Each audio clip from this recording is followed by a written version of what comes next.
बैठल बानी कुछ के ना गड़ुए चाहे पति खत्म बड़ुए चाहे पति खत्म बड़ुए रोगा बैठल बानी कुछ के ना बड़ुए चाहे पति खत्म बड़ुए ऐसन रहन पत हो का करी ऐसन रहन पत हो का करी तो लइका कहता का हो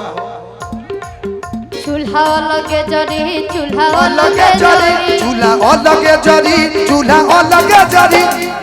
हमारा से लड़ा बुझे घोरी घोरी सुनो कि हमारा से लड़ा बुझे घड़ी घड़ी तो चूल्हा अलगे जरी हमारा से लड़ा बुझे घड़ी घड़ी चूल्हा अलगे जरी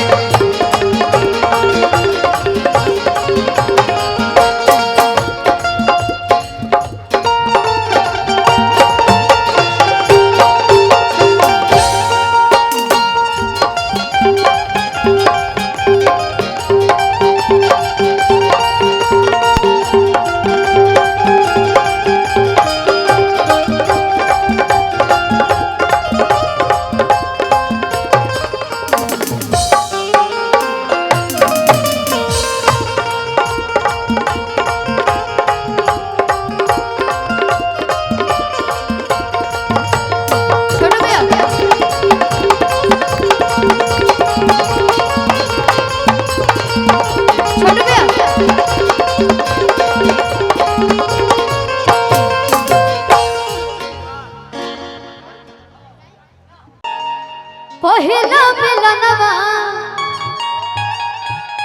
मिलल सजनी के सजनवा के मोरे होंगे अंग गुलाब नियन खिलल बाबा दनवा ई बात बा कि सुनी सुनी भगवान ए भगवान जन बिहान होके दे कि सुनी सुनी भगवान जन बिहान होके दे आज राजा जी के कुरवे में जवन होके दे आज राजा जी के कुरवे में बिहान होके दे आज हो पहिला मिलनवा मिलल सजनी के सजनवा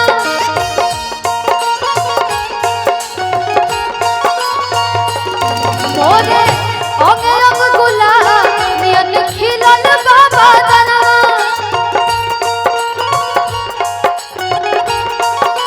सुनी सुनी भगवान जन बिहान होके दे सुनी सुनी भगवान आज राजा जी के कोरवे में जवन होके दी आज राजा जी के कोरवे में जवन होके दी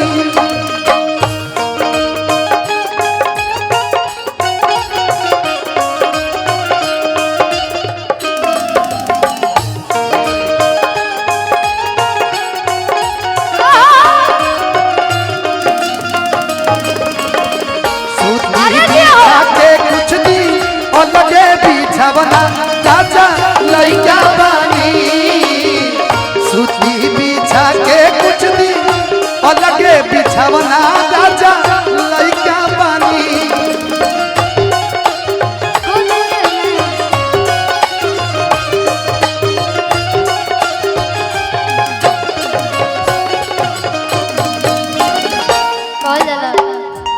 हमने के एमे अगर बोले को संतन हम का बोलो अरे देखता ने मीठी मीठी मुस्की तुम्हारा तारा टुक टुक वैसे काहे निहारा तारा देखता ने मीठी मीठी मुस्की तुम्हारा तारा टुक टुक वैसे काहे निहारा तारा तो कथे चले तोरा मन में सवरिया हो हटे हट बोले ना हटे ना जरिया हो हटे हट बोले जन्मा दे जान हो मरून कलर साड़िया मन करे कासली भजो कावड़िया हो जन्मा दे जान हो मरून कलर साड़िया आज राजा जी के कोरवे में जवन हो गई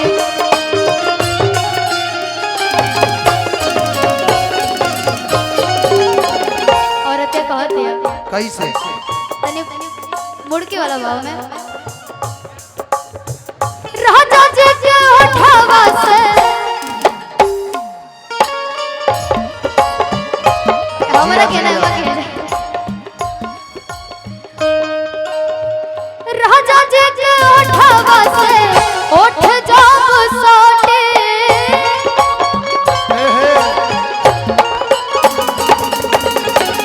भूख भूख बोले हमरा दिलवा के बाते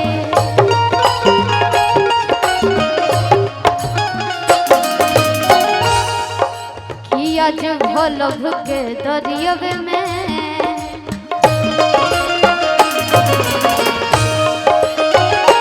कि आज भल भुके दरियवे में कि आज भल भुके दरियवे में नेहान होके दी कि आज राजा जी के कोरवे में जवन होके दी आज राजा जी के कोरवे में जवन होके दी आज राजा जी के कोरवे में जवन होके दी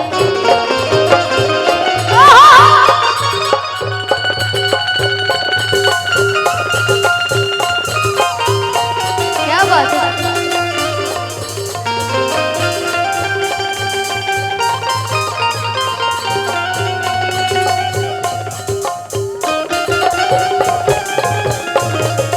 आज राजा जी के कोरवे में जवन होके दी आज राजा जी के कोरवे में जवन होके दी आज राजा जी के कोरवे में जवन होके दी आज राजा जी के कोरवे में जवन होके दी भैया बी कर दिया बना के लैनी कन्हिया कह झेले खातिर परेशानिया अरे धन हमर हमरे ला मनाबा का तो बैंक में रखाई जवनिया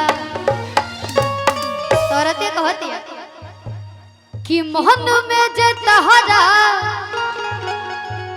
सहबार रहिए राजा जी और बहुत दिन के बाद अंजनी चाचा से भेंट भइला यहाँ के जब भी मुलाकात होला तो कुछ नया सीखे के मिलेला चाचा औरतिया कहतिया कि मन में जे तहरा सहबार रहिए राजा जी तो पतरे कमरिया जिंदगी भर रहिए राजा जी तो पतरे कमरिया जिंदगी भर रहिए राजा जी तो पतरे कमरिया जिंदगी भर रही तोहके बना के लैनी कन्हिया कहा झेले खातिर परेशानिया धन हमर हमरे ला मानाबा का तो बैंक में रखाई जवधिया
धनंजय शर्मा जी बैठल बने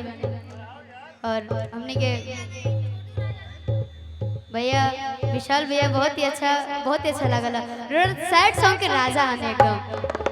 एकदम गाय ना तो दिल पर छुएला।